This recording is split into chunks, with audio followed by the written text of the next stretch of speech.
Это деньги государственные. И они будут работать на крестьян. Мы это им отдаем безвозмездно, правильно? С тем, чтобы они выращивали сельхозпродукцию. Это их собственность будет, правильно? То, что они вырастят. Так или не так? Наша с вами практика изобилует примерами, когда государственные деньги использовались неэффективно, в том числе в сельском хозяйстве. Тому свидетельств очень много, правильно, да?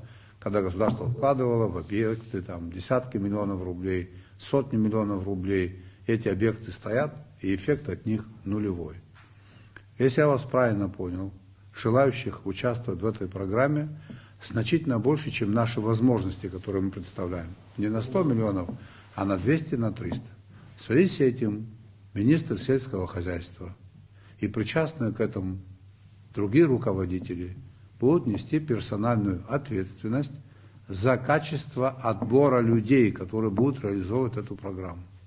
Все знают в селах друг друга, кто способен заниматься сельским хозяйством, кто это любит, кому это по душе. Вот 3 года мы уже с вами работаем. Есть положительные примеры.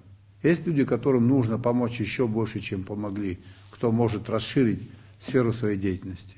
К этому надо подойти тщательно. Товарная продукция у нас должна возникнуть. Вот заложили 100 гектаров цитрусовых, значит 300 тонн цитрусовых примерно через 3-4 года мы должны получить. Крупнорогатый скот, значит какую-то товарную продукцию качественную мы должны получить для снабжения там, населения, гостей и так далее. Все это нужно контролировать. Самое главное, чтобы наши деньги оказались в руках эффективных крестьян, умеющих и желающих работать.